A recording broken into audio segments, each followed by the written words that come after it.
3 კვირა მარკეტისთვის არ შემეხედია, დასასვენებლად ვიყავი და მგონი ძალიან კარგიც ვქენი, იმიტომ რომ საშინელ პოზიციაში იყო მარკეტი, აგვისტოს თვე იყო, არასატრეიდო თვე იყო და ძირითადად ხალხი დასასვენებლად იყო გასული, როგორც მე.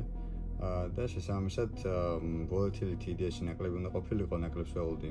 საკმაოდ კარგი volatility იყო, დაჟე მაისის თვესთან შედარებით, მარტის თვესთან შედარებით, საკმაოდ კარგი volatility იყო, მაგრამ მაღალ ალბათობიანი მარკეტი არ იყო. გუშინ წინ დავბრუნდი, იდეალური დღე იყო გუშინ წინ, ძალიან კარგი ტრეიდის დავიჭირეთ და დღეს ნიუსებიდან გამომდინარე საკმაოდ კარგი დღე უნდა ყოფილიყო თავიდანვე, ეს ნიუ-იორკის სესია. მაგრამ თლად თავის გასაკეთებელი თავიდანვე ვერ გააკეთა. მოკლედ ტრეიდის იდეა რაც იყო, ეს არის რომ მაღალ time frame-ზე რო შევხედოთ მარკეტს ვართ 60%-ის დისკაუნტის ზონაში, fair value-ები გვაქვს აქ და liquidity ქონდა მარკეტს გასასვლელი მაღლა. აქედან გამომდინარე, ვაპირებდი დღეს shorts. და მეორე ვარიანტი იქნებოდა აქ თუ ჩამოვიდო და აქედან მინდოდა long-ი, სანამ გაიშორტებოდა მარკეტი.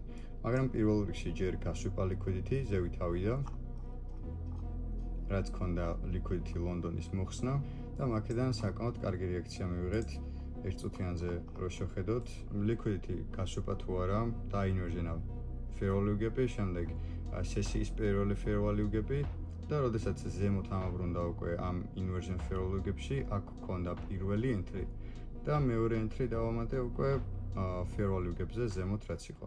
სტოპი იყო fair value-ების week-ის მაღლა და target-ი იყო ლონდონის low, ძალიან მარტივად. და აქედან მერე long-ის setup-ი იყო ძალიან კაი ლონდონის low-ს და აზიის low-ს sweep-ის მერე. ეს იყო დღევანდელი ტრეიდის იდეა და თვითონ ტრეიდიც. ორივე შემთხვევაში იდეალურად იმუშავა, გინდა short-ი, გინდა long-ი. ამიტომ თავარი და ყველაზე მნიშვნელოვანი არ არის, რომ bias-ი გქონდეს მარკეტზე. უბრალოდ მარკეტს უნდა უყურებდეთ და უნდა წავიკითხოთ, რას გვეუბნება. როდესაც ამ ყველაფერს შევძლებთ, ძალიან მარტივად დავინახავთ ყველაფერს. ისედაც რთულია ეს საქმე და არ ღირს ამის უფრო გართულება. ტრეიდინგის უკეთესად შესასწავლად შემოდით ჩვენთან Discord-ზე და იქ აგიხსნი ყველაფერს დეტალურად.